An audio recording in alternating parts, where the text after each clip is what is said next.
महामृत्युंजय मंत्र और गायत्री मंत्र जैसे मंत्रों को बिना दीक्षा से के सुनना या जाप किया जा सकता है, या कौन से मंत्र या श्लोक जो बिना दीक्षा के भी हम जप सकते हैं, जाप कर सकते हैं? नाम हमारी तो प्रार्थना है कि वैदिक मंत्रों को गुरुजनों से प्राप्त किया जाता है, तब वो सिद्ध होते हैं, तब वो लाभ देते हैं।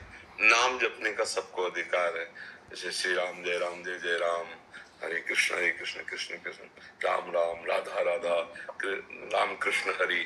भगवान नाम जैसे सयु पा सकते तुम का शाम सदा शिव, ये नाम जप सकर। लेकिन जैसे पंचाक्षरी मंत्र है, गायत्री मंत्र है, महामृत्युंजय ये गुरुजनों से प्राप्त करके तब सिद्ध होंगे। ऐसे आप लोग को कोई परेशानी नहीं है पवित्र अवस्था में से, लेकिन लाभ नहीं मिलेगा। लाभ तब मिलेगा जब शास्त्रीय पद्धति से गुरुजनों का अर्चन बंदन करके जो मंत्र प्राप्त किया उससे प्राप्त होगा। नाम आप जप करो, नाम सर्व मंगलकारी है, लेकिन मंत्र सिद्धि प्राप्त करने के लिए, कोई लाभ प्राप्त करने के लिए जो मंत्र जपा जाता है वो किसी संत से उपदिष्ट होना चाहिए। ऐसे ग्रंथ से पढ़ा हुआ या टेलीफोन आदि ये जो यंत्र तंत्र हैं इनसे, ऐसे किसी संत से ऐसे अब आजकल तो मतलब कोई भी मंत्र आप देख लो सब आपको मिलेगा, वो मंत्रों में बजता हो। शंकर जी ने संजय मंत्र देता है, वो अपना कुछ कुछ भरा होता है, हमें लगता है वो रहता है। तो गायत्री चलता मतलब ऐसे आते हैं क्या जो चाहो तो चाहो, वो नहीं, उससे ऐसा नहीं कि यंत्र जपे मंत्र और काम तुम्हारा हो जाए या उससे सुन के, ऐसा गुरुजनों से महिमा है।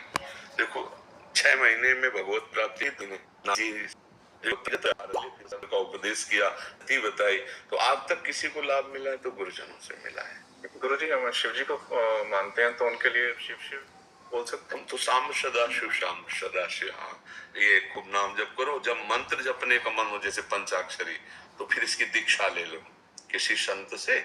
आसपास कोई ऐसे संत महात्मा हो जिन पर श्रद्धा हो, उनसे दीक्षा ले लो और खूब नाम फिर मंत्र जप करो पवित्र अवस्था में। वो भी अंदर अंदर, मंत्र बाहर उच्चारण नहीं किया जाता। जैसे ये लोग बाहर नहीं उच्चारण कर, ये सब ये कलयुग का प्रभाव है, ये धर्म। इसलिए कौन सिद्ध हो रहा है, किसको लाभ प्राप्त हो रहा है?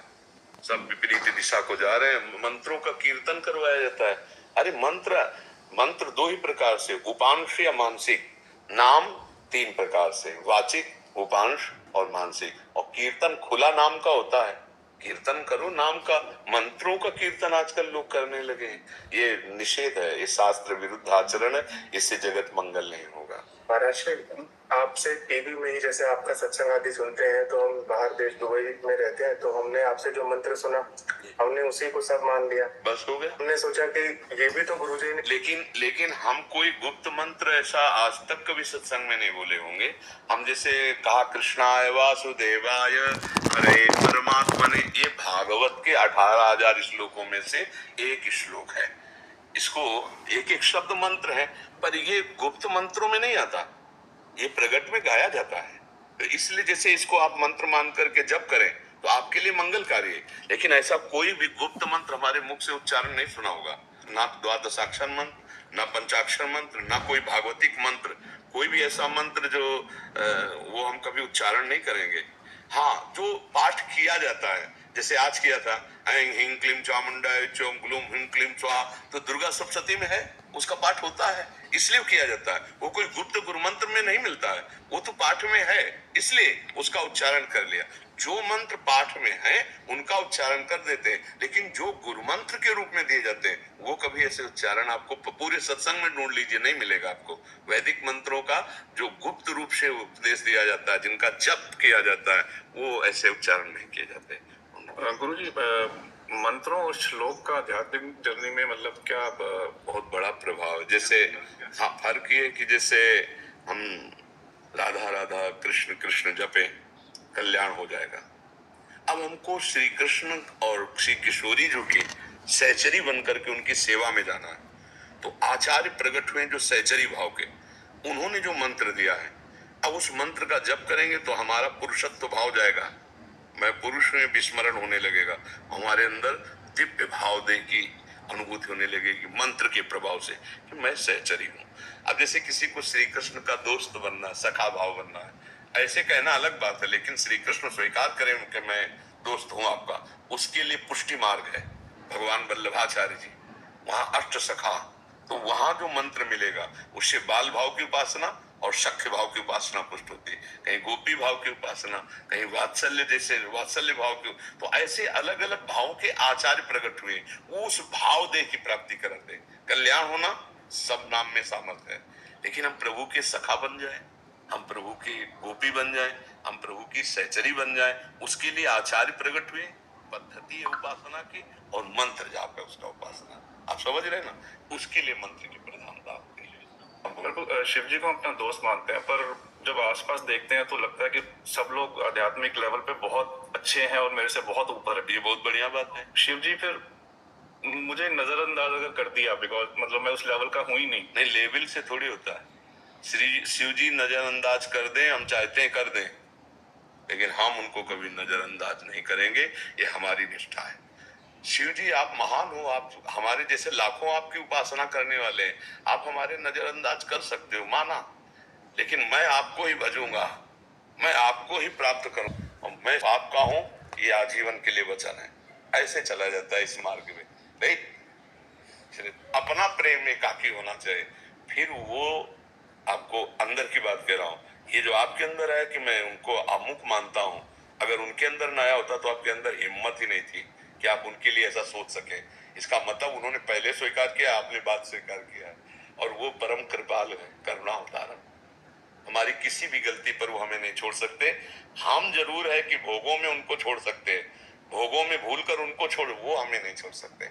समझ गया? महाराज जी, हमारा प्रश्न ये है कि जब भी सभी जीवों में भगवत भाव करने का प्रयास करते हैं तो स्वयं में शिवोहम भाव आता है, पर हमें तो दासोहम भाव ही प्रिय है, इसी में आनंद प्राप्त कैसे शिवोहम भाव कैसे आ जाएगा जब सब जगह अपना इष्ट देख रहे हैं?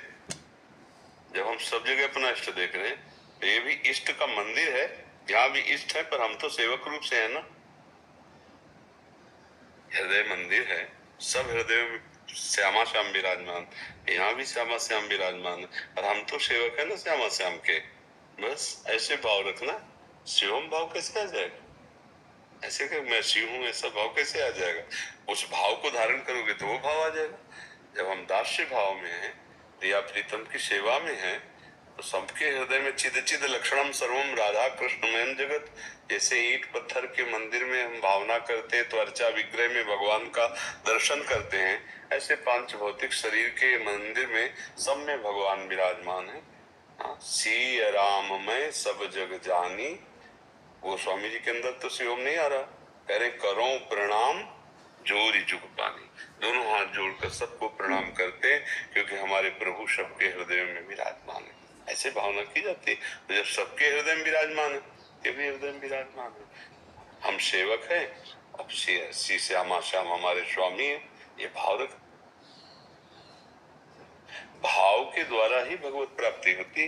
दास्य भाव, सख्य भाव, वात्सल्य भाव, कांता भाव, सहचरी भाव या ब्रह्म भाव। तो शिवोहम ब्रह्म भाव। आप तिलक लग वैष्णव का, तो आपका दासत्व का भाव होना चाहिए। ठीक है ना? हम जिस मार्ग से चले उसी में अनन्य होकर भगवत प्राप्ति करें। रस एक ही है, उसके घाट अलग अलग हैं।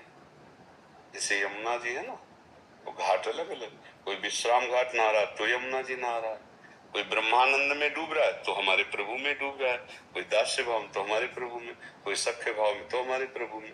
प्रभु 10-20 थोड़ी, प्रभु तो वही है। उन्हें राम कहो, कृष्ण कहो, हरि कहो, शिव कहो, जो भी भाव कहो, पर हम जिस भाव से चले उसी भाव से पूर्णता की प्राप्ति करें। ऐसा नहीं कि उपासना दासोहम की, चिंतन शिवोहम का, तो भाव नहीं मिल पाएगा ना। भाव नहीं, हम जिस दिशा से जा रहे हैं, जैसे अटल्ला चुंगी से जाए तो बिहारी जी का रास्ता है, परिक्रमा से जाए तो बिहारी जी का, उधर से आवे पानी घाट की तरफ तो बिहारी जी का, जाना बिहारी जी। पर हम एक मार्ग में चल सकते हैं ना, सब मार्गों से थोड़ी चल सकते हैं। ऐसे भगवान के प्राप्ति के बहुत से मार्ग हैं। ये अभेद भक्ति है शिव। हम भेद भक्ति से चलते हैं। मेरे प्रभु, मैं उनका दास। इससे जाकर वो तदात्म हो जाता है। फिर ब्रह्म नहीं, माया नहीं, नहीं जीव नहीं काल, अपनी सुधि ना रही, एक रहे नंदलाल। वो परमात्मा स्वरूप में स्थित हो जाता है। ठीक है? इसमें कोई संशय आपको?